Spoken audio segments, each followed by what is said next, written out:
मेरे प्यारे देशवासियों, नमस्कार। बीते सप्ताह हमने एक ऐसी उपलब्धि हासिल की जिसने हम सबको गर्व से भर दिया। आपने सुना होगा कि भारत ने पिछले सप्ताह 400 बिलियन डॉलर यानी 30 लाख करोड़ रुपए के एक्सपोर्ट का टारगेट हासिल किया है। पहली बार सुनने में लगता है कि ये अर्थव्यवस्था से जुड़ी बात है, लेकिन ये अर्थव्यवस्था से भी ज्यादा भारत के सामर्थ्य, भारत के पोटेंशियल से जुड़ी बात है। एक समय में भारत से एक्सपोर्ट का आंकड़ा कभी 100 बिलियन, कभी 150 बिलियन, कभी 200 बिलियन तक हुआ करता था। अब आज भारत 400 बिलियन डॉलर पर पहुंच गया है। इसका एक मतलब ये कि दुनिया भर में भारत में बनी चीजों की डिमांड बढ़ रही है। दूसरा मतलब ये कि भारत की सप्लाई चेन दिनों दिन और मजबूत हो रही है। और इसका एक बहुत बड़ा संदेश भी है।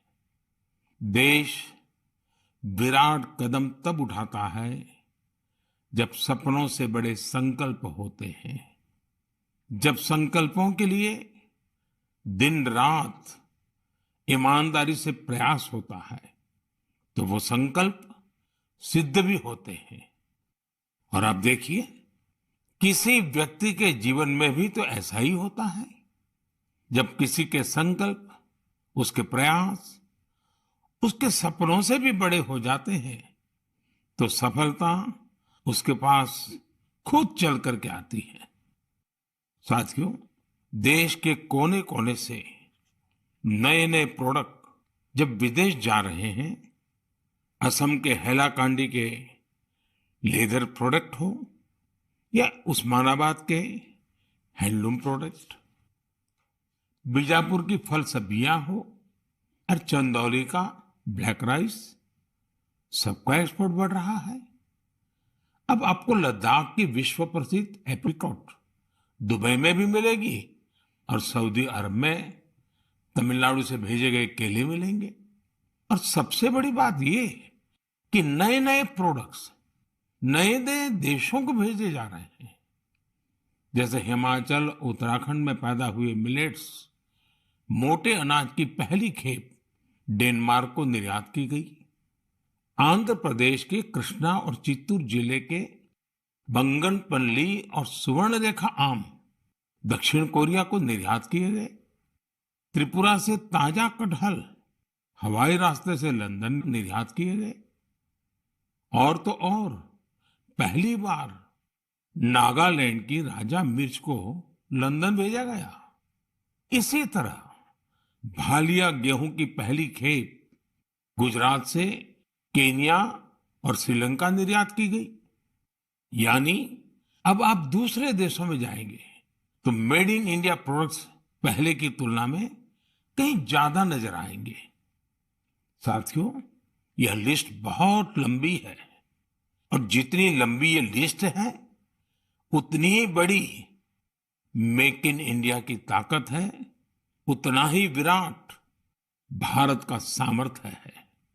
और सामर्थ्य का आधार है हमारे किसान, हमारे कारीगर, हमारे बुनकर, हमारे इंजीनियर, हमारे लघु उद्यमी, हमारा एमएसएमई सेक्टर, ढेर सारे अलग अलग प्रोफेशन के लोग, ये सब इसकी सच्ची ताकत है। इनकी मेहनत से ही 400 बिलियन डॉलर के एक्सपोर्ट का लक्ष्य प्राप्त हो सका है। और मुझे खुशी है कि भारत के लोगों का इस सामर्थ्य अब दुनिया के कोने कोने में नए बाजारों में पहुंच रहा है। जब एक एक भारतवासी लोकल के लिए वोकल होता है, तब लोकल को ग्लोबल होते देर नहीं लगती है। आइए लोकल को ग्लोबल बनाएं और हमारे उत्पादों की प्रतिष्ठा को और बढ़ाएं। साथियों, मन की बात के श्रोताओं को ये जानकर भी अच्छा लगेगा कि घरेलू स्तर पर भी हमारे लघु उद्यमियों की सफलता हमें गर्व से भरने वाली है। आज हमारे लघु उद्यमी सरकारी खरीद में गवर्नमेंट ई मार्केट प्लेस यानी जेम के माध्यम से बड़ी भागीदारी निभा रहे हैं। टेक्नोलॉजी के माध्यम से बहुत ही ट्रांसपेरेंट व्यवस्था विकसित की गई है। पिछले एक साल में जेम पोर्टल के जरिए सरकार ने 1 लाख करोड़ रुपए से ज्यादा की चीजें खरीदी है।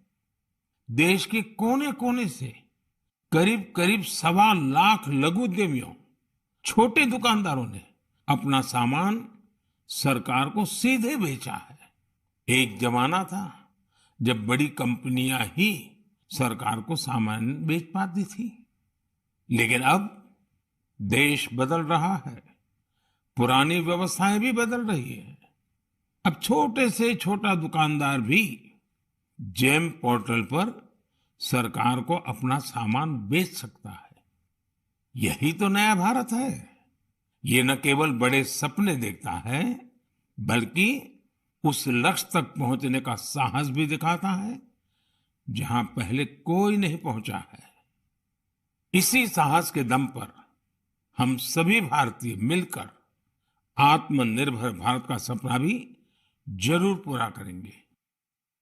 मेरे प्यारे देशवासियों, हाल ही में हुए पद्म सम्मान समारोह में आपने बाबा शिवानंद जी को जरूर देखा होगा। 126 साल के बुजुर्ग की फुर्ती देखकर मेरी तरह हर कोई हैरान हो गया होगा। और मैंने देखा, पलक झपकते ही वो नंदी मुद्रा में प्रणाम करने लगे। मैंने भी बाबा शिवानंद जी को झुककर बार बार प्रणाम किया। 126 वर्ष की आयु और बाबा शिवानंद की फिटनेस दोनों आज देश में चर्चा का विषय है।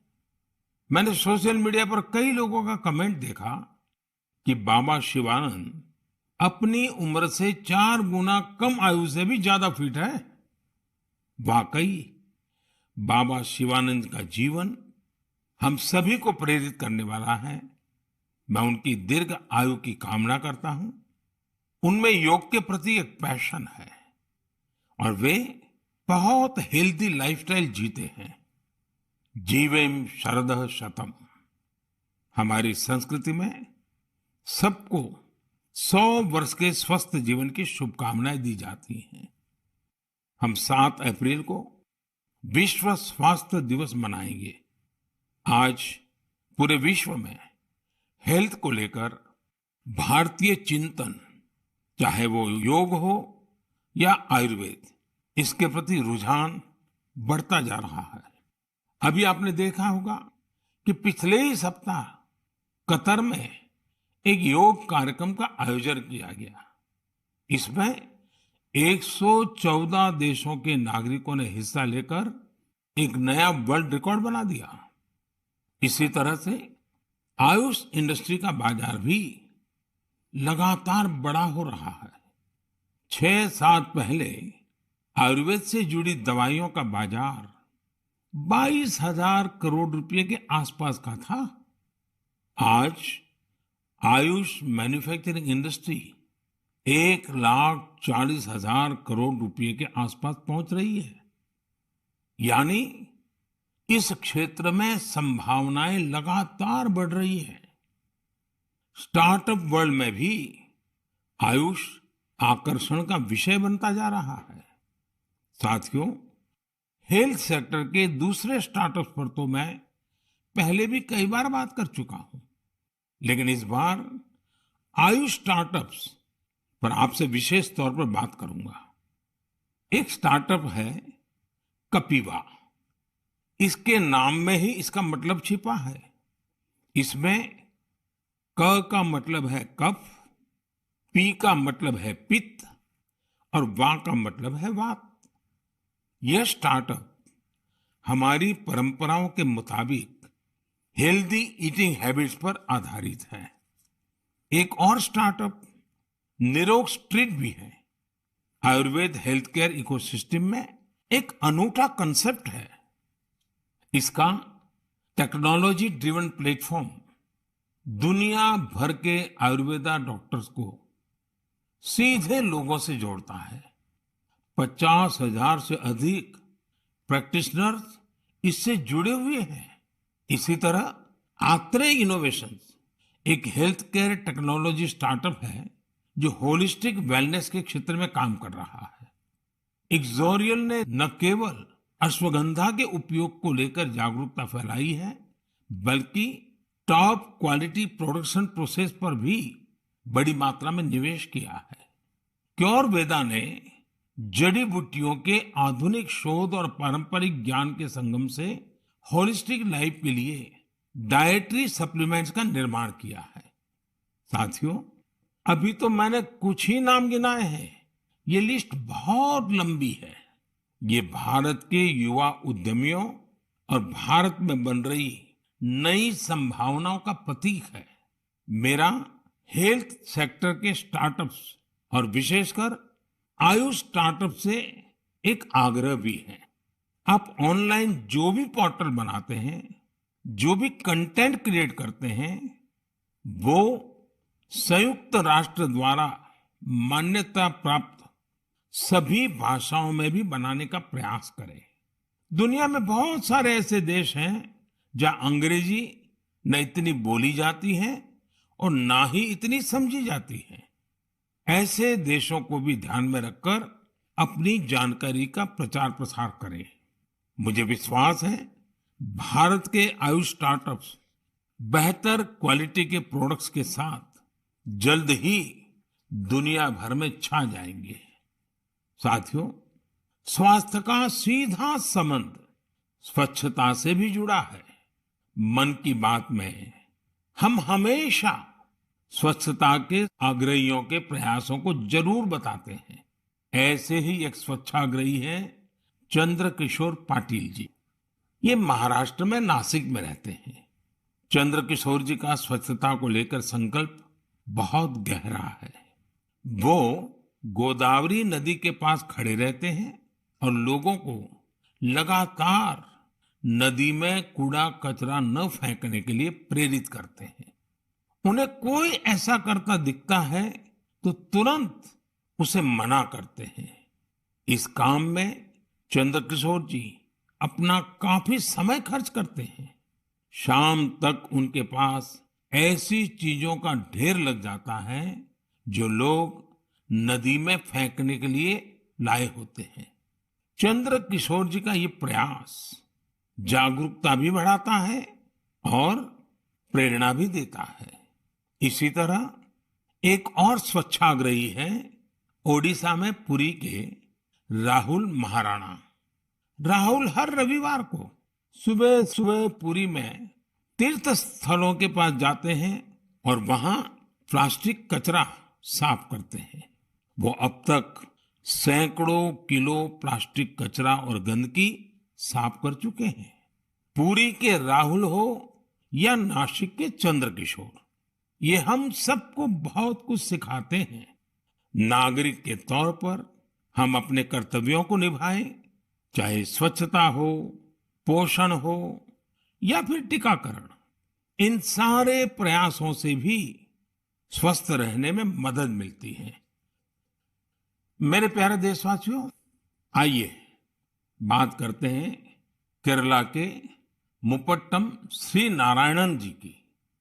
उन्होंने एक प्रोजेक्ट की शुरुआत की है जिसका नाम है pots for water of life. आप जब इस प्रोजेक्ट के बारे में जानोगे तो सोचेंगे कि क्या कमाल का काम है। साथियों, मुपट्टम श्रीनारायण जी गर्मी के दौरान पशु पक्षियों को पानी की दिक्कत ना हो, इसके लिए मिट्टी के बर्तन बांटने का अभियान चला रहे हैं। गर्मियों में वो पशु पक्षियों की इस परेशानी को देखकर खुद भी परेशान हो उठते थे। फिर उन्होंने सोचा कि क्यों न वह खुद ही मिट्टी के बर्तन बांटने शुरू कर दें, ताकि दूसरों के पास उन बर्तनों में सिर्फ पानी भरने का ही काम रहे। आप हैरान रह जाएंगे कि नारायण जी द्वारा बांटे गए बर्तनों का आंकड़ा 1 लाख को पार करने जा रहा है। अपने अभियान में 1 लाखवां बर्तन वो गांधी जी द्वारा स्थापित साबरमती आश्रम में दान करेंगे। आज जब गर्मी के मौसम ने दस्तक दे दी है, तो नारायण जी का यह काम हम सबको जरूर प्रेरित करेगा और हम भी इस गर्मी में हमारे पशु पक्षी मित्रों के लिए पानी की व्यवस्था करेंगे। साथियों, मैं मन की बात के श्रोताओं से भी आग्रह करूंगा कि हम अपने संकल्पों को फिर से दोहराएं। पानी की एक एक बूंद बचाने के लिए हम जो भी कुछ कर सकते हैं वो हमें जरूर करना चाहिए। इसके अलावा पानी की रिसाइकलिंग पर भी हमें उतना ही जोर देते रहना है। घर में इस्तेमाल किया हो जो पानी गमलों में काम आ सकता है, गार्डनिंग में काम आ सकता है, वो जरूर दोबारा इस्तेमाल किया जाना चाहिए। थोड़े से प्रयास से आप अपने घर में ऐसी व्यवस्थाएं बना सकते हैं। रहीमदास जी सदियों पहले कुछ मकसद से ही कहकर गए हैं कि रहमन पानी राखिए, बिन पानी सब सुन। और पानी बचाने के इस काम में मुझे बच्चों से बहुत उम्मीद है। स्वच्छता को जैसे हमारे बच्चों ने आंदोलन बनाया, वैसे ही वो वाटर वॉरियर बनकर पानी बचाने में मदद कर सकते हैं। साथियों, हमारे देश में जल संरक्षण, जल स्रोतों की सुरक्षा सदियों से समाज के स्वभाव का हिस्सा रहा है। मुझे खुशी है कि देश में बहुत से लोगों ने वाटर कंजर्वेशन को लाइफ मिशन ही बना दिया है। जैसे चेन्नई के एक साथी हैं अरुण कृष्णमूर्ति जी। अरुण जी अपने इलाके में तालाबों और झीलों को साफ करने का अभियान चला रहे हैं। उन्होंने 150 से ज्यादा तालाबों, झीलों की साफ सफाई की जिम्मेदारी उठाई और उसे सफलता के साथ पूरा किया। इसी तरह महाराष्ट्र के एक साथी रोहन काले हैं। रोहन पैसे से एक एचआर प्रोफेशनल है। वो महाराष्ट्र के सैकड़ों स्टेप वेल्स यानी सीढ़ी वाले पुराने कुओं के संरक्षण की मुहिम चला रहे हैं। इनमें से कई कुएं तो सैकड़ों साल पुराने होते हैं और हमारी विरासत का हिस्सा होते हैं। सिकंदराबाद में बंसीलाल पेट कुआं एक ऐसा ही स्टेप वेल है। बरसों की उपेक्षा के कारण ये स्टेप वेल मिट्टी और कचरे से ढंक गया था, लेकिन अब वहां इस स्टेप वेल को पुनर्जीवित करने का अभियान जन भागीदारी से शुरू हुआ है। साथियों, मैं तो उस राज्य से आता हूं जहां पानी की हमेशा बहुत कमी रही है। गुजरात में इन स्टेप वेल्स को बाव कहते हैं। गुजरात जैसे राज्य में वाव की बड़ी भूमिका रही है। इन कुओं या बावड़ियों के संरक्षण के लिए जल मंदिर योजना ने बहुत बड़ी भूमिका निभाई। पूरे गुजरात में अनेकों बावड़ियों को पुनर्जीवित किया गया। इससे इन इलाकों में वाटर लेवल को बढ़ाने में भी काफी मदद मिली। ऐसे ही अभियान आप भी स्थानीय स्तर पर चला सकते हैं। चेकडैम बनाने हो, रेन वाटर हार्वेस्टिंग हो, इसमें इंडिविजुअल प्रयास भी अहम है और कलेक्टिव एफर्ट्स भी जरूरी है। जैसे आजादी के अमृत महोत्सव में हमारे देश के हर जिले में कम से कम 75 अमृत सरोवर बनाए जा सकते हैं। कुछ पुराने सरोवरों को सुधारा जा सकता है, कुछ नए सरोवर बनाए जा सकते हैं। मुझे विश्वास है आप इस दिशा में कुछ न कुछ प्रयास जरूर करेंगे। मेरे प्यारे देशवासियों, मन की बात उसकी एक खूबसूरती ये भी है कि मुझे आपके संदेश बहुत सी भाषाओं, बहुत सी बोलियों में मिलते हैं। कई लोग माई गॉव पर ऑडियो मैसेज भी भेजते हैं। भारत की संस्कृति, हमारी भाषाओं, हमारी बोलियां, हमारे रहन सहन, खान पान का विस्तार, ये सारी विविधताएं हमारी बहुत बड़ी ताकत है।